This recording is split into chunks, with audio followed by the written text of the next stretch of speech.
levá-los a conhecer mais do próprio Deus, a sua soberania, e de ser uma fonte de edificação espiritual, de tratamento espiritual, de disciplina sim, mas disciplina para edificação, não como uma mera punição de pecados, né? Então ele vai fazer isso.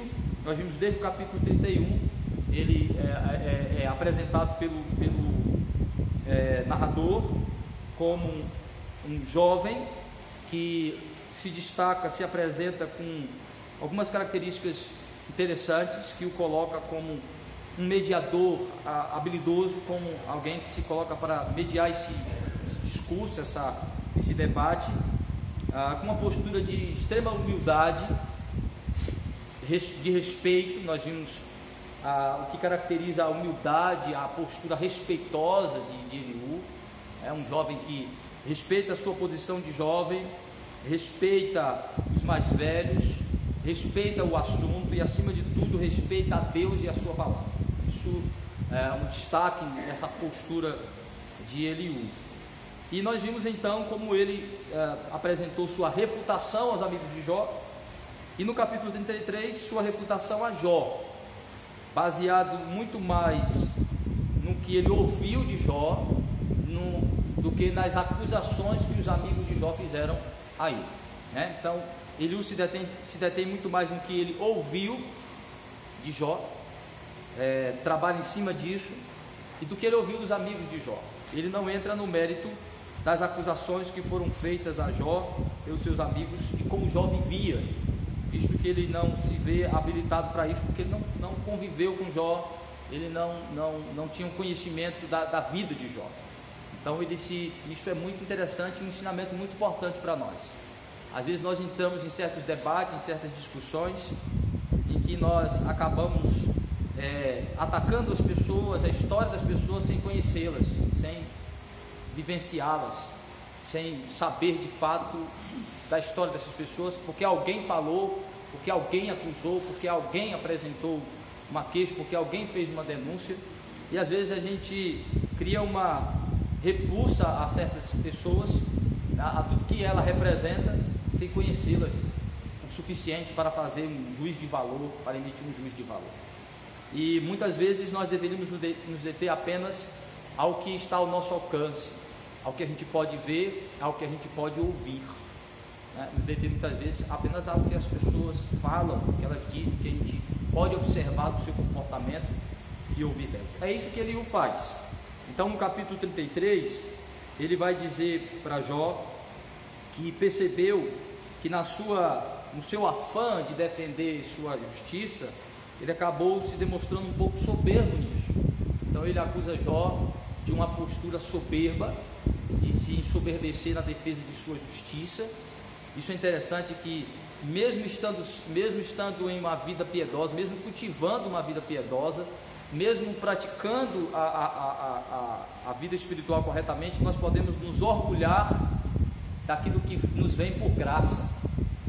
A gente pode se valer da própria graça de Deus na nossa vida para se orgulhar disso, né?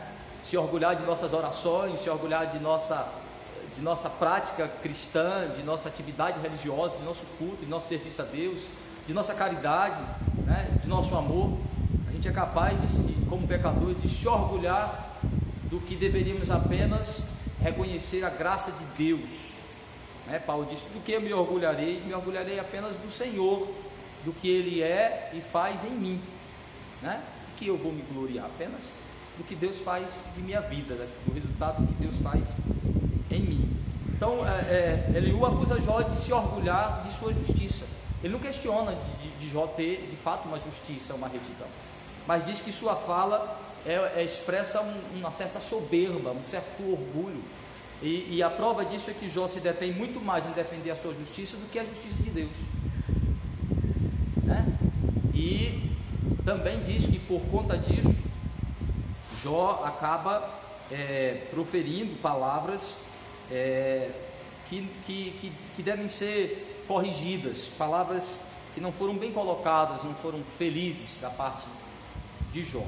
Então ele vai mostrar que Jó foi soberbo em sua fala, em muitos momentos, e questionou o silêncio de Deus. Ele vai dizer que Deus nunca ficou em silêncio, de que Deus de alguma forma sempre trouxe a sua revelação, né? Ele diz que Deus falava através dos sonhos, das visões, da maneira como no Antigo Testamento Deus se revelava, né?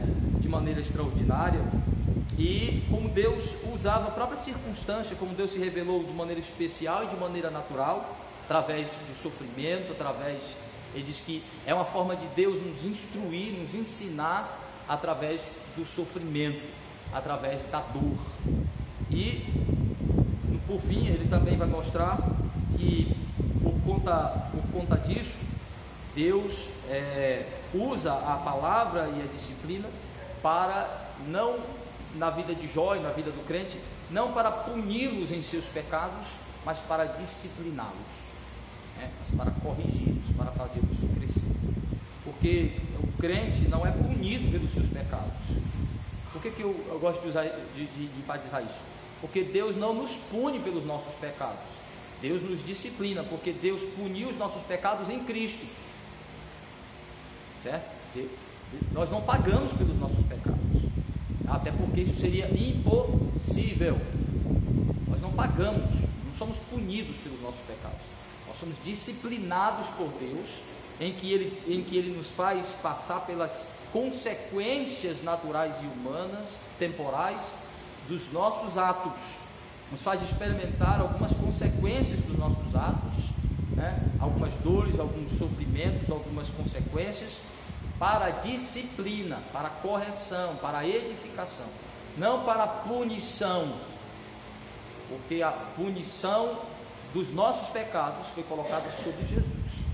Então Eliú argumenta isso, que Deus traz seu sofrimento, a dor, usa a palavra para despertar a nossa consciência de que somos inclinados ainda à soberba, à autojustiça, a fugir de Deus, e Deus, por sua palavra, desperta a nossa consciência para o nosso orgulho, a nossa soberba, e manda o sofrimento para nos humilhar, para corrermos para Deus, para buscarmos tratamento nele. Ele argumenta isso, que isso é de alguma forma o que Deus está fazendo com Jó.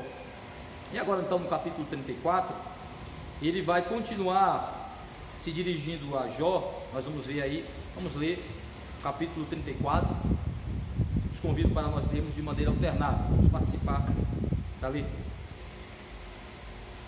Capítulo 34 de Jó. Disse mais Eliú: ouvi, ó sábios, as razões, vós entendidos, inclinai os ouvidos para mim. Porque o ouvido prova as palavras, como o paladar a comida. Que é direito que escolhamos para nós, conheçamos entre nós o que é bom. Porque Jó disse: sou justo e Deus tirou o meu direito. Apesar do meu direito, sou tido como injusto. A minha ferida é incurada, sem que haja pecado em mim. Que homem há como Jó, que bebe a zombaria como água? E anda em companhia dos que praticam a iniquidade, e caminha com os perversos. Pois disse: de nada aproveita ao homem o comprazer-se em Deus. Porque vós, homens sensatos, escutai, longe de Deus o praticar e a perversidade, e do Todo-Poderoso cometer justiça. Pois retribui ao homem segundo as suas obras, faz que a cada um toque segundo o seu caminho. Na verdade, Deus não procede maliciosamente, nem o Todo-Poderoso perverte de juízo. Quem lhe entregou o governo da terra? Quem lhe confiou o universo?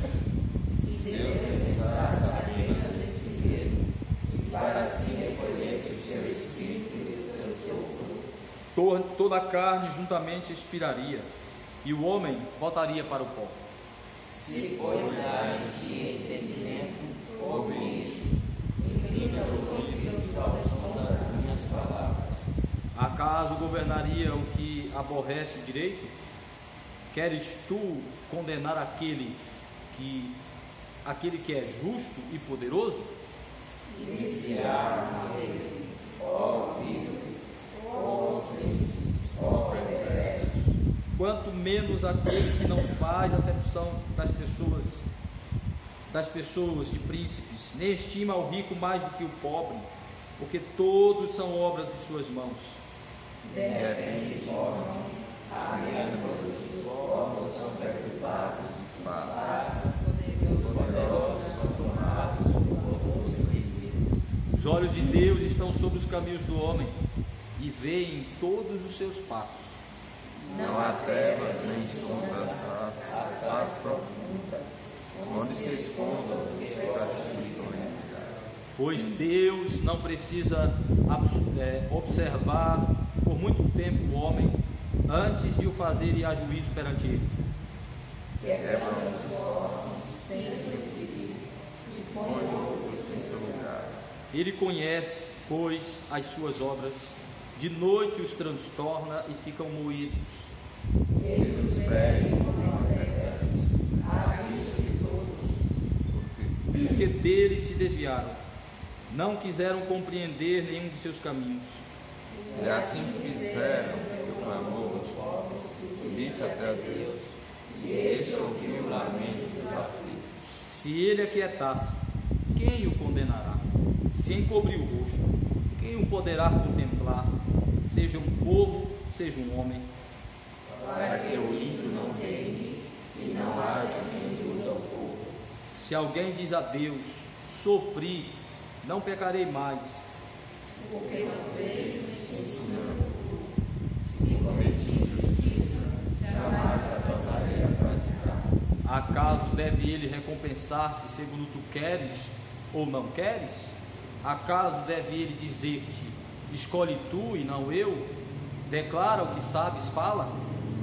Os homens sensatos dirão sábio que ouve. Jó falou sem conhecimento, nas suas palavras não há sabedoria.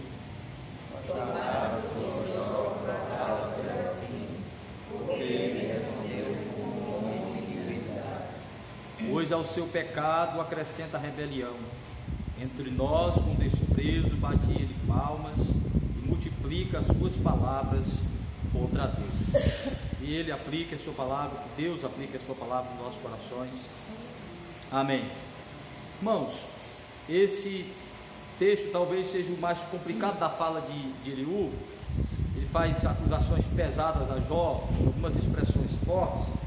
Alguns comentaristas discordam da fala de Eliú, outros concordam que Eliú está fazendo uma acusação justa, justificável a Jó, visto que ele está partindo de algumas falas, ele está considerando algumas falas de Jó e fazendo conclusões de que essas falas foram infelizes e que elas expressaram uma certa soberba e uma certa rebelião contra Deus, uma certa injustiça da parte de Jó a Deus.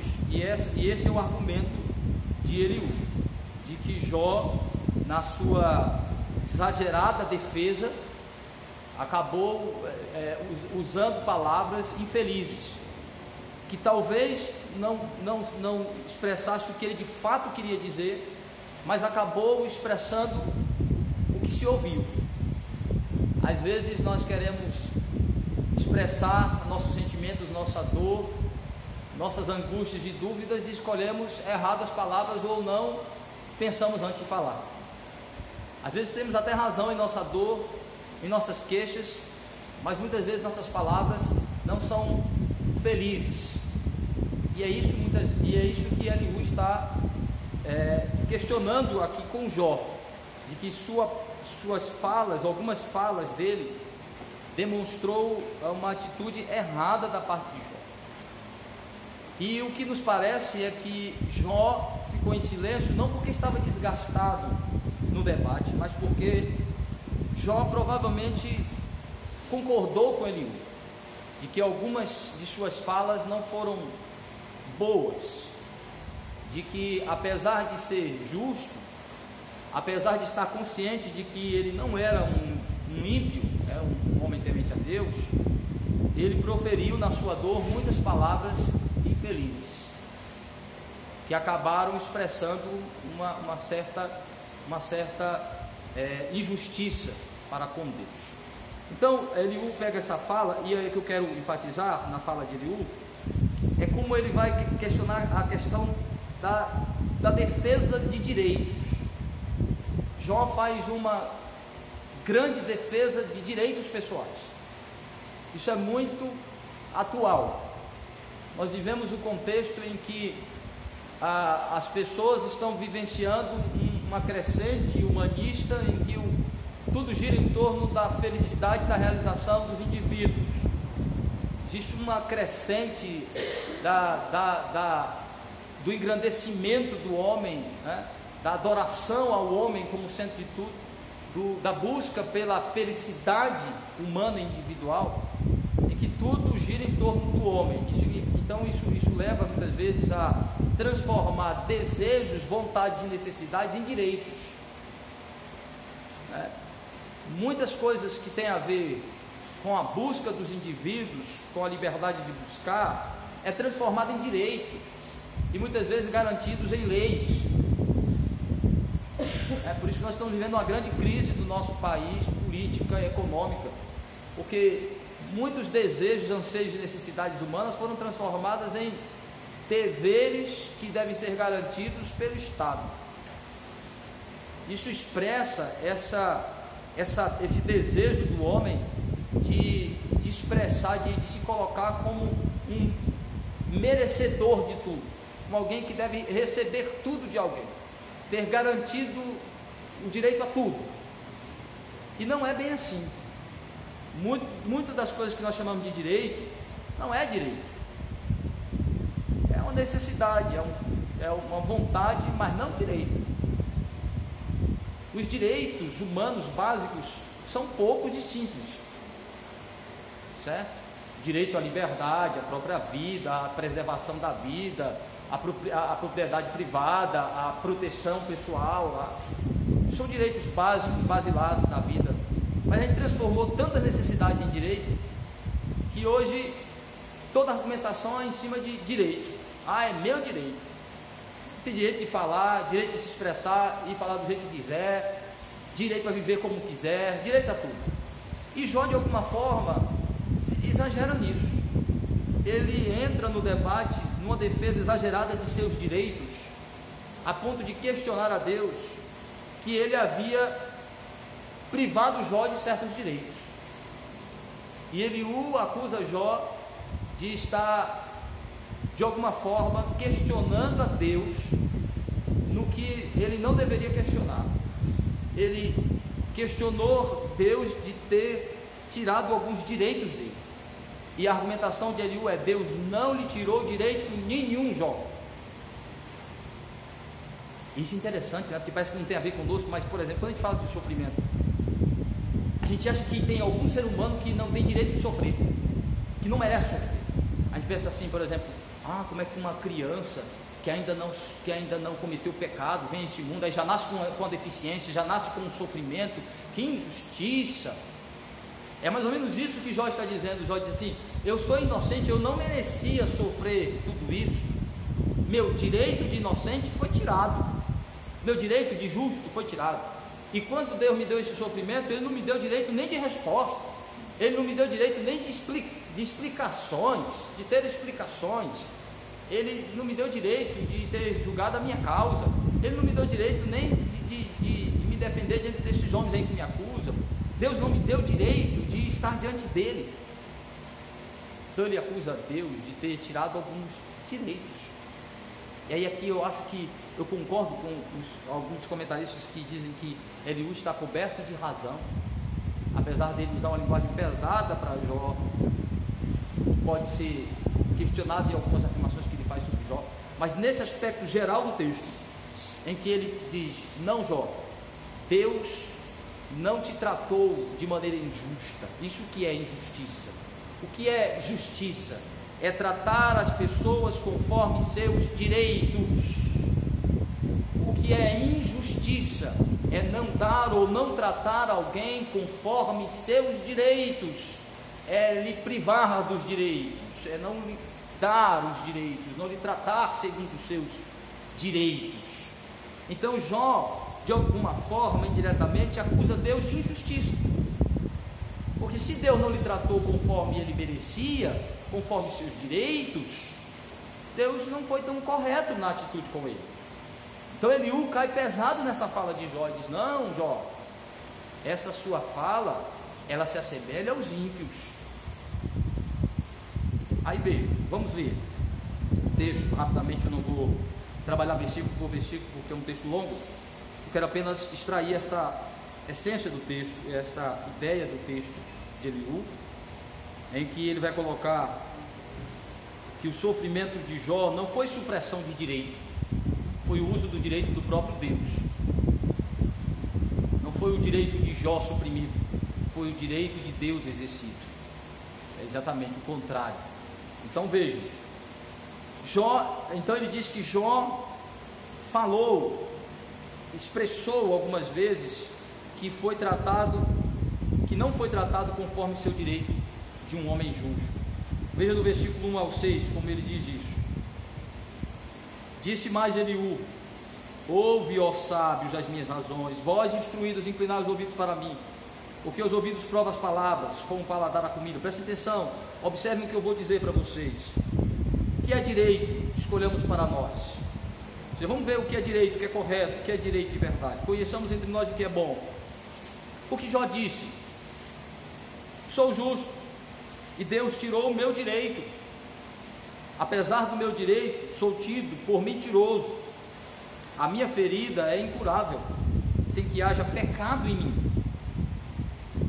Ora, estaria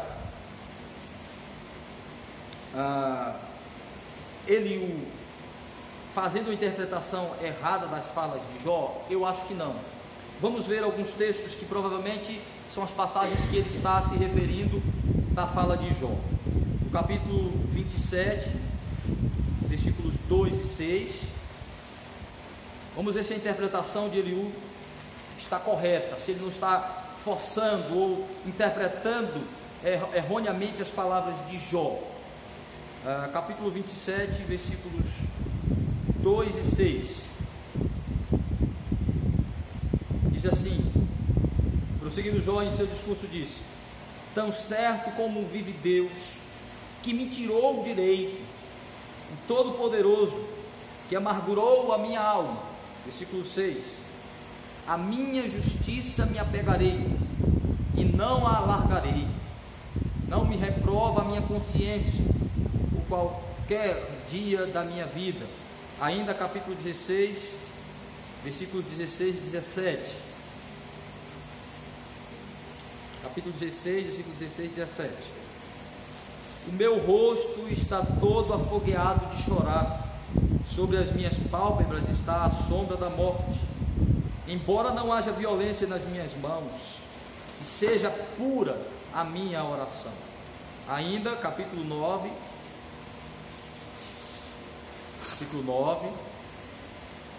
de 20 a 25,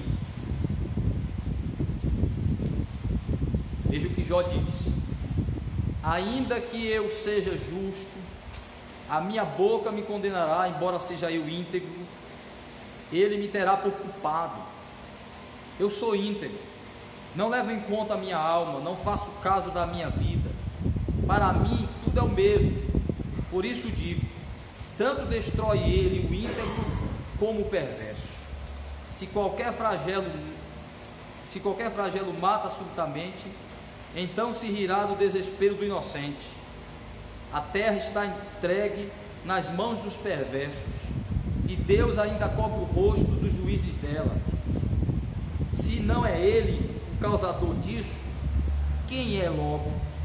Os meus dias foram mais velozes do que um corredor, fugiram e não viram a felicidade.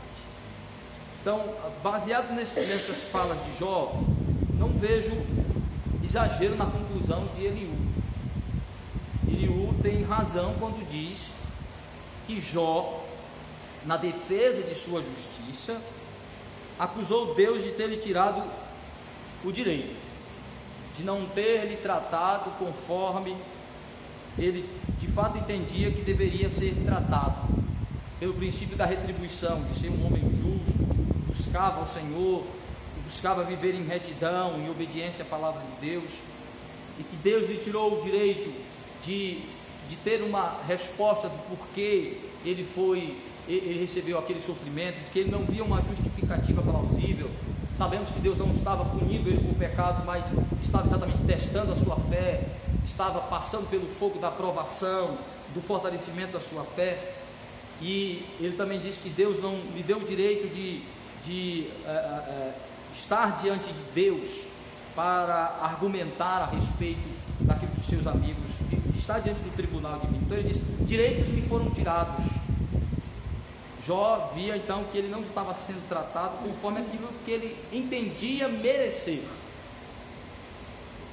Aqui mostra o equívoco de Jó, que mesmo sendo um homem temente a Deus, ele ainda é um pecador, e que os sofrimentos que vieram sobre ele, ainda que não foram punições divinas, foi para um homem que está em um contexto de um mundo caído, e como um filho de Adão, que como pecador merece passar por qualquer tipo de sofrimento. Este é o ponto. E aí ele vai dizer assim: Jó diz: Deus me tirou o direito, e mesmo sendo eu justo, ele diz assim, Jó se apresenta exageradamente como um homem justo, sendo que ele é pecador. De alguma forma, ele está em um contexto em que ele merece sim, ele não está recebendo nada que seja injusto, que ele não mereça passar, que ele não seja digno de passar. Só existe um ser humano que passou pelo sofrimento sem merecê-lo: Jesus Cristo, o único. E sua passagem foi voluntária, ele não merecia. Deus não o enviou ao mundo para sofrer de maneira merecida. Ele veio ao mundo para sofrer por ter se colocado em nosso lugar, por se oferecer a passar pelo sofrimento.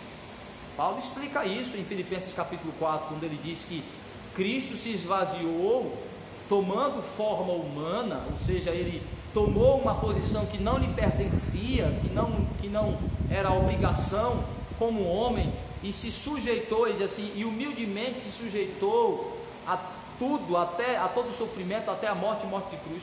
Sujeitou as mais terríveis mazelas da vida sem merecer. Por que Cristo não merece? Porque Cristo não é pecador.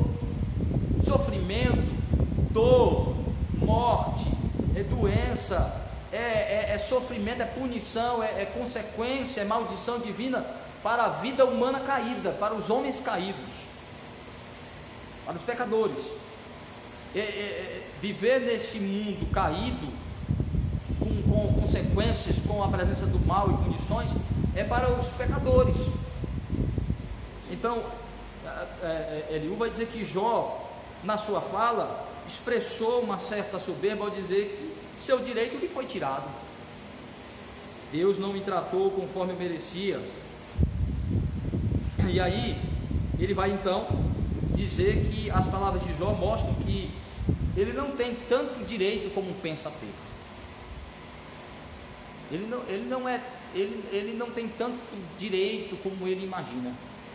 Como todo ser humano se engana em achar que tem tantos direitos. Nós pensamos ter direitos demais, quando na realidade nós não temos direito nem à vida. Diante de Deus, foi Deus que por misericórdia garantiu alguns direitos para nós, bancou alguns direitos básicos para nós, por graça e misericórdia. Os direitos que hoje temos não é por mérito, não é por merecimento inerente, mas é porque Deus bancou, porque Deus garantiu, permitiu, preservou alguns direitos básicos para que pudesse existir a vida. Mas a partir do momento que nós pecamos em Adão, perdemos o direito de viver. Primeiro, porque o salário do pecado é a morte, a premiação, a consequência do pecado é a morte. Então o que Adão merecia com toda a humanidade era morrer e deixar de existir a partir de então. Todo o direito à vida que tínhamos inerente à nossa condição de criaturas, criados segundo a imagem e semelhança de Deus, coroados com a responsabilidade de ser corregente no reino, foram perdidos com o pecado e nos foram dados, garantidos e bancados pela misericórdia de Deus. Então veja o que é que Eliú diz a Jó: Jó, você não é tão cheio de direito como você pensa, porque você é pecador, e você não pode questionar do porquê Deus lhe colocou neste ambiente de sofrimento profundo. Você não é o Cristo, você não é o perfeito. Veja aí, que homem há, versículo 7, que homem há como Jó, que bebe a zombaria como água, e anda em companhia dos que praticam iniquidade, e caminha com homens perversos? Pois diz: de nada aproveita o homem o comprazer-se em Deus. Então ele diz: Jó, que homem é você? Suas palavras mostram que você está questionando a Deus, zombando da perfeição, da justiça de Deus, do direito de Deus de lhe tratar como Ele está lhe tratando, como se Ele não tivesse o direito de lhe tratar deste jeito, como se Deus estivesse para lhe tratar assim, agindo arbitrariamente, lhe tirando direitos. Eu não mereço sofrer. Quando a gente pensa assim, eu não mereço esse sofrimento, eu sou um crente, eu não merecia passar por isso. Há outros aí matando, roubando, por que Deus não dá doença para eles?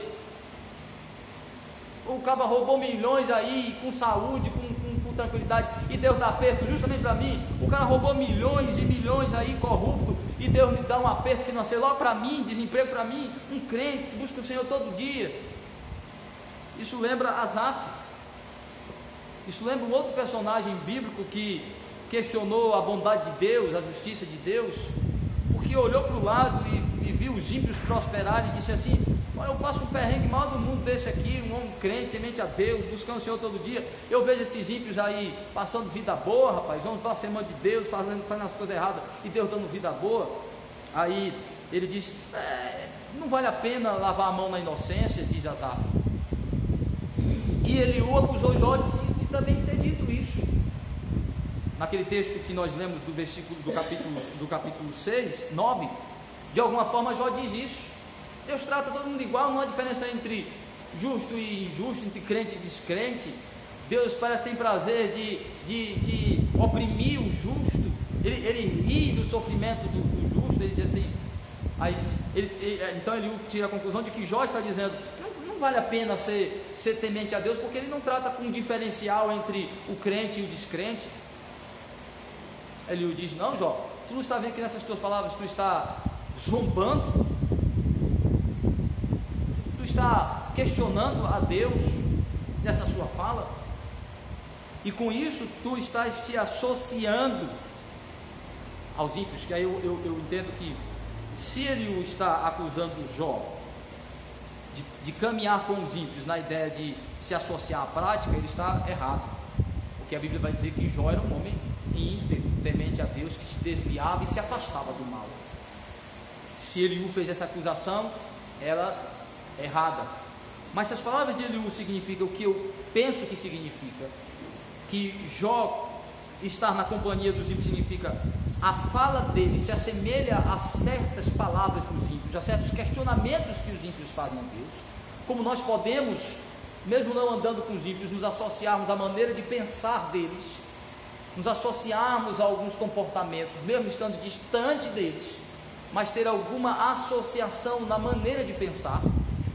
É isso que eu vejo Eliú acusando Jó, de na sua fala se associar aos ímpios no questionamento à integridade, à justiça, à retidão, à bondade de Deus. Então ele diz: Jó, com tuas palavras te associa aos ímpios. Por quê? Porque questionas o tratamento de Deus a você, de que Deus lhe tirou o direito e está lhe tratando de maneira injusta. Suas palavras são ofensivas ao Senhor. Por quê?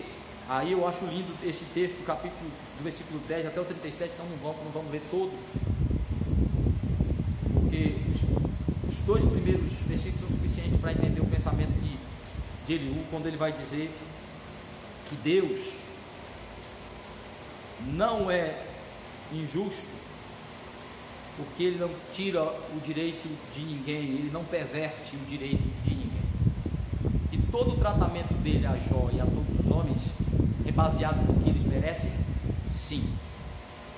Mesmo sendo crentes, justos e tementes a Deus, ainda são pecadores, vivendo um contexto de um mundo caído, onde a disciplina de Deus, onde o juízo de Deus, onde a maldição de Deus se faz presente e atinge a todos.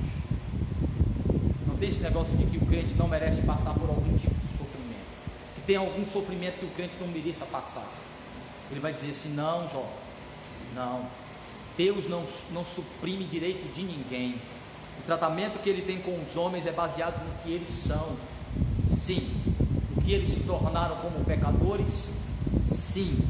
Veja aí: pelo que vós, homens sensatos, escutai-me, longe de Deus o praticar a perversidade. Assim, longe de Deus está sendo perverso contigo, mau, cruel, caprichoso apenas contigo, Jó, perverso contigo, cruel, praticando mal, te dando o que tu não merece. Longe de Deus está sendo mal contigo, perverso contigo. O Todo-Poderoso, longe dele, longe do Todo-Poderoso cometer injustiça, pois retribui ao homem segundo suas obras. Ele volta para o princípio da retribuição. Deus não está punindo Jó por pecados específicos de sua vida, mas Deus está colocando Jó para experimentar consequências que têm a ver com a condição dele como filho de Adão, ser um pecador e estar neste mundo em que o sofrimento é uma realidade presente. Pois retribui ao homem segundo as suas obras, faz que cada um toque segundo o seu caminho. Na verdade, Deus não procede maliciosamente, nem o Todo-Poderoso perverte o juízo. E aí ele vai argumentar: quem é que deu o governo para Deus? Ele é governante pela sua condição inerente de criador e soberano. Ele é o que controla o universo, que provê todas as coisas, que governa, não de maneira simplesmente caprichosa, governa para o bem de suas criaturas, governa com bondade, governa com misericórdia, mas com justiça. Ele argumenta tudo isso. E aí ele tem uma pergunta que ele faz a Jó que eu acho interessante demais. Ele diz assim: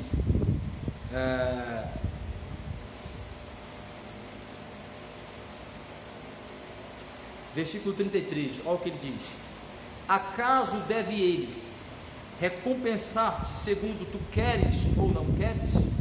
Acaso deve ele dizer-te: escolhe tu e não eu, declara o que sabes, fala? Ele diz: Jó, Deus é o soberano e sabe como lidar conosco. Teria você o direito de escolher como Deus lhe tratar? Você acha que você tem direito de dizer para Deus como lhe tratar? Isso lembra o que disse Isaías, que um caco reclama outro caco, dizendo: por que Deus me trata assim? Por que Deus traz esse juízo, esse sofrimento sobre nós? Aí Isaías diz: quem és tu, homem, para questionares com o Senhor teu Deus? E aí Paulo também fala uma coisa interessante em Romanos capítulo 3. Ele diz que a lei de Deus foi dada para lembrar todos os homens que ninguém é justo, para que todos sejam culpáveis diante de Deus, que não há nenhum justo, para lembrar o homem que ele é pecador, e que todo sofrimento, toda dor disponível no mundo é algo que pode atingi-lo, porque ele é pecador. E mesmo como crentes, não estamos eximidos, não estamos fora, não estamos tirados, não estamos fora deste contexto. Pelo contrário, estamos dentro, somos pecadores como todos os outros, suscetíveis a passar por essa dor, por esse sofrimento como qualquer outro. Então é isso que ele está dizendo. Deus não está sendo arbitrário contigo, Jó. Deus não está sendo meramente caprichoso. Deus está sendo justo. Deus não está ali privando o direito. Ele está usando aquilo que lhe é de direito, de prerrogativa, as circunstâncias da vida, a maldição do pecado, para corrigi-lo naquilo que precisa ser corrigido, mas acima de tudo, para usar para o seu próprio bem. Então, Eliú vai mostrar para Jó que um homem justo perante Deus não é um homem sem pecado, não é um homem perfeito, é um homem que foi alcançado pela graça de Deus, mas que ainda experimenta as consequências de ser um filho de Adão enquanto estiver neste mundo, e o sofrimento que Deus permite vir sobre nós não é uma atitude injusta da parte de Deus, não é supressão de direito. Nós não temos direito a uma vida sem sofrimento, nós não temos direito a uma vida sem dor, nós não temos direito a uma vida sem problemas, nós não temos direito à garantia de que todos os bens conquistados permanecerão conosco, nós não temos direito de que não vamos passar por uma tragédia, nós não temos este direito garantido por Deus para nós, de que nós não vamos, tem algo que nós não podemos passar.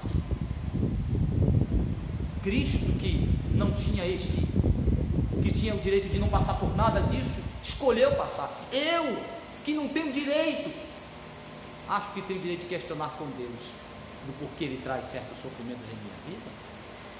Então eu corroboro com o pensamento de Eliú em relação a Jó. Jó exageradamente falou coisas que levou a essa conclusão, e é por isso que aí eu entendo, eu não entendia muito por que Jó estava tão quebradinho quando Deus foi falar com ele. Porque a fala de Deus em si, ela é mais de afirmar sua soberania, mas quem quebrou Jó primeiro foi Eliú. Foi a fala de Eliú que feriu a consciência de Jó, para fazer ele pensar sobre algumas falas dele que foram equivocadas, foram infelizes, e demonstrou uma certa soberba da sua parte, de que ele sim precisava daquele sacudir de Deus para fortalecê-lo, por isso que ele diz: agora eu te conheço. Eu acho que não foi só o que Deus disse, foi o que Eliú disse também. Eliú abriu a ferida e Deus veio tratá-lo, Deus veio atuar em sua consciência e corroborar. Por isso que Deus não questiona, Deus não discorda da fala de Eliú, mas de algumas falas dos seus amigos. Então eu fico com a conclusão de que as palavras de Eliú a Jó foram acertadas. Jó, no momento de sua dor, falou coisas que precisavam ser sim tratadas. Eliú deu uma chacoalhada muito boa em Jó, fez ele entender que ele era justo, era um homem temente a Deus, mas ele não era perfeito, ele ainda precisava da graça de Deus, ele precisava mais de Deus na sua vida, ele precisava mais, conhecer mais da soberania do Senhor, ele precisava conhecer mais dele mesmo, de áreas que precisavam ser tratadas em sua vida, e ele corroborou para isso, sem dúvida, de mostrar que o pecador não é cheio de direitos. O pecador, o que ele precisa é da graça de Deus. Deus é que é cheio de direitos. Por misericórdia garante alguns para nos preservar a vida. Mas nós não temos esses direitos que a gente pensa que tem. O direito à felicidade, o direito à plena vida. Nós não temos o direito. Deus é quem vai nos garantir por graça, por misericórdia. Ninguém é salvo por direito, ninguém vai para o céu por direito, é por misericórdia, por graça. O único que tinha direitos e abriu mão de alguns de seus direitos para ver este mundo sofrer foi Jesus. A gente aprender com ele.